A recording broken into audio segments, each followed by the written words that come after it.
So it's never gonna be perfect, right? Because if I will get it perfect... We'll go along with that. In fact, we'll say it's never gonna be perfect, but it's always gonna be satisfying. I see. Okay. And it can't be perfect because that implies finished. And because you're eternal, it can't be done. So it's always ongoing, which means, so something happens, you say, I'm so glad you're here because you assure my longevity in this body. I'm so happy that you're making my life so miserable, because if it were not for you, I wouldn't be launching more rockets and I'd have nowhere to grow. I understand. So, but work, it's okay. You can drop it, you can move on, you can ask for another one, and it will come, for sure. However, your patterns with your work people and your patterns with your personal people are pretty much the same patterns. I see. And we're just asking you to not be so human. No, that isn't what we're just asking you to not be so responsive to the conditions. Here's a really good description. So let's say you're in that manifested place in some situation, and for whatever reason, it's not pleasing you in some way. And you manage to get back into meditation and get another run at it, and it feels better. And then it goes wonky again because it's full of contrast. And so you get back into meditation and you get the momentum going and it gets better, but it still goes wonky. And then you kind of lose faith in the value of that. So you just do a little less of that and a little more of paying attention. And then it just wobbly and kind of wonky and wobbly and kind of wonky. And you just kind of develop into this pattern. And then you think, I need to do something different. And we say, you can't get there from there. Take that phrase home. Can't get there from there. You can't get to where you want to be from a manifestation that isn't pleasing you. You got to quiet your mind and get yourself away from it and start in a whole new neutral place. Not neutral, a whole new empowered place where everything you want and your inner being is, and then get another run at it and get another run at it and get another run at it and get another run at it and get another run at it and get another run at it. And then one day, today or tomorrow, you find yourself in a manifestation that isn't perfect, but your satisfaction factor didn't go away because you have understanding of how it works. You're not blaming yourself. You're not blaming them. You understand you're collecting data. You understand it's just part of the process of making decisions about what you want. You don't freak out over little things. You stand solid in your knowing that all is well. You just get better and better at riding out the ripples, more and more happy as you go.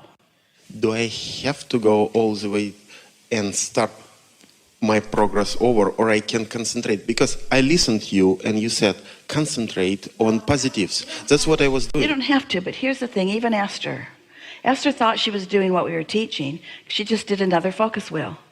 So she just soothed it for a minute. Her point of attraction was such that she had some things going on that she'd attracted from previous vibrations that she couldn't clean up with a focus wheel, because there was so much momentum already there that the factors involved just kept knocking her off her alignment. And so here's the best way of describing it. If this relationship is this damn much work, start over. Start over.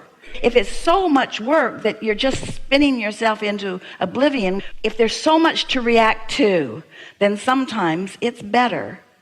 And we don't mean leave the relationship. We don't mean leave the job. We mean approach it from a more centered place. And when you do that, what happens is the path of least resistance becomes so much more evident to you. You know, almost everyone makes almost every decision from a place of being more dominant about what they don't want than about what they do want. I agree.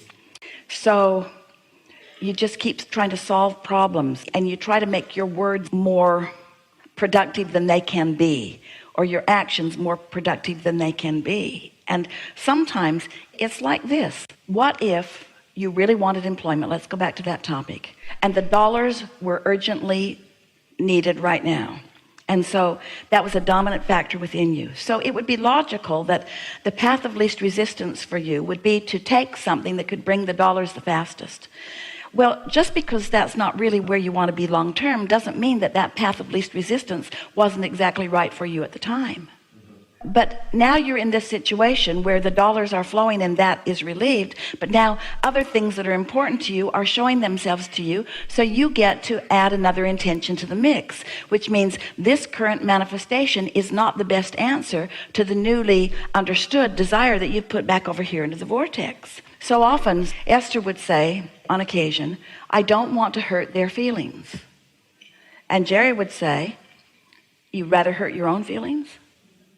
Or you say, I don't want to be seen as irresponsible, or I don't want to rock the boat. In other words, you make up all kinds of things when a manifestation isn't quite right, because frankly, the path of least resistance is not to just walk away right now. That would make it much worse for you, much more upheaval sometimes in some of your quick, not well thought out fixes than if you just sort of let the status quo be where it is while you find a new centered place. We know you're following this. So now? So first, my desire is supposed to be general.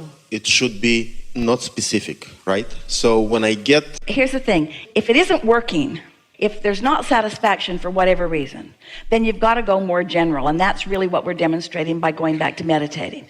So as you go more general, and then the general, it will become more and more specific as more and more momentum ensues. But if you start with making it more specific out here where the boat's already rocky, then the more specifics will be more of what you don't want. Where if you start back in the general place and you let it build again, then you'll build a foundation that is solid, and the more specifics will be in accordance with the foundation. Did that make sense to you? Yes, and I got there, right? And I have some small undesirable things happening, right? And instead of concentrating on them, I'm trying to concentrate on positive things But here's the thing. If you're looking at the manifestation and you're saying, well, that's positive, that's negative, and that's positive, that's negative, and these are the good things and these are the not so good things. These are the pros and these are the cons, and it's really good in this way. And when you look for positive aspects in the manifestation, you can't help but amplify without meaning to the negative aspects too. But if you start over where there are no negative aspects and you allow the momentum to build, no negative aspects, only positive aspects, only positive aspects, only positive aspects. When you get there, that's all that's active in you. And then, because that's all that's active in you, the negative aspects have to fall away. In other words, you'll know what to do. The path of least resistance will be so obvious to you. Because sometimes those negative aspects that you see are modifiable by your strong energy. In other words, who's holding the energy of the room? Haven't you noticed that? If you are tuned in, tapped in, turned on, and you're in an environment with others, this powerful influence of alignment can carry a meeting. It can carry a situation. Everyone becomes more brilliant. Everyone becomes more loving. Everyone knows what to do. But if you didn't get there first and you just sort of wandered in a room because you've been assigned to be there, and now you're taking score of what's already there, and there's some of this and some of that and some of this and some of that, you didn't really bring any power of your own, and now whatever energy is squeaking the loudest will be the energy that controls the meeting. You have so much evidence of this happening. How can we talk more often without following Esther all over the US? How can I hear your answer more often? It's easy. We've only got one and we just gave it to you. Thank you. Just buy this recording and just listen to it. There isn't a long list of things that you need to keep learning because the basics are the same. You're asking and Source is delivering to you, and you just get into receptive mode. And if you say, am I happy? You use words like love. You don't know if you're offering love or not because love is so scrambled in your vibrational brain. There's been so many times that you've thought about love while you weren't feeling it, while you weren't in alignment. You want love from somebody that's not giving it to you. In other words, love is sort of a word that you probably shouldn't say anymore because the vibration of it's kind of all whacked out, you see. But when you think in terms of satisfaction, you can tell whether this is a satisfying moment or not. You can tell. And if it's satisfying, stick with it. And when it stops being satisfying, then change the subject or release yourself back into your day. So this is the dance that you all are doing. And we love you so much that you are out here on this leading edge doing this dance. You came as pure positive energy into an environment where you were almost forced. You were forced. It was the world into which you were born. You were forced into observation of manifestation. And the manifestation that you're observing has all kinds of wanted and unwanted things in it. And then, bless your hearts, you spend your whole life trying to sort out the wrongness and the rightness of these manifestations. And that's why we say you just can't get there from there. You got to get back to the center of your true heart in order to understand what you're seeing and why it resonates and why it doesn't, why this feels so wonderful and why this feels so outrageous. And anything that feels outrageous and off is off because your inner being isn't seeing it the way you're seeing it, you see.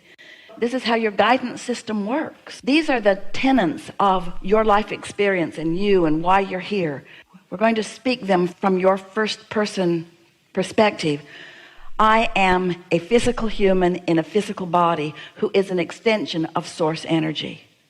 My source energy part of me is the dominant part of me. And anytime I deny that, I don't feel good. I don't feel satisfaction. When I allow the wholeness of who I am to be present in a moment, I am satisfied. And that satisfaction ranges from a calm sense of homecoming to the most emphatic passion and delight. But I am satisfied at all levels of momentum. There is satisfaction with little momentum that feels like calm. There's satisfaction at interim momentum that feels like interest. There's satisfaction at really fast-moving momentum, which feels like passion and ecstasy and brilliance and invincibility. But it's satisfaction with variances in momentum.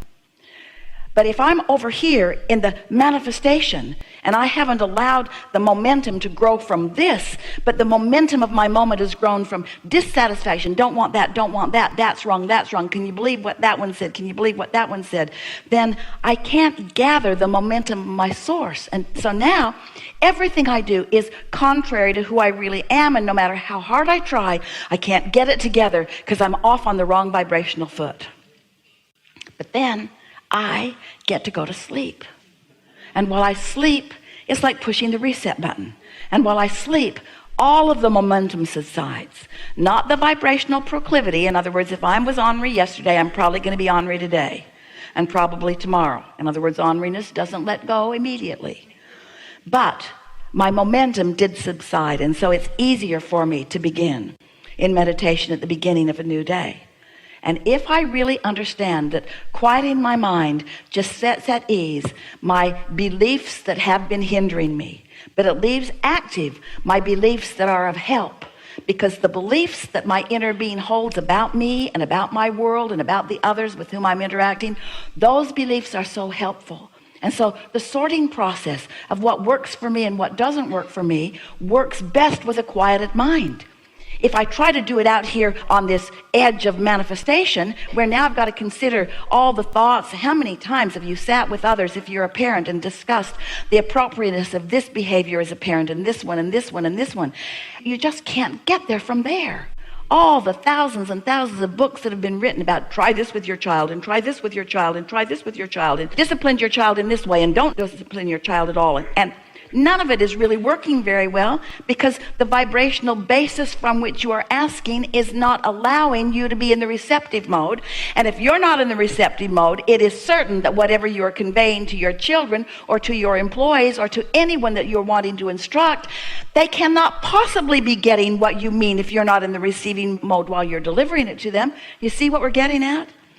But if you take the time to tune in, tap in, turn on, if you take the time to start there and then let that momentum build, and then you follow your impulses, which means because you are in the receptive mode, you will rendezvous with others who are in the receptive mode, and then you will have the most brilliant collaboration, the most brilliant co-creation, the most brilliant what you call coincidences, which are just incidences that coincide.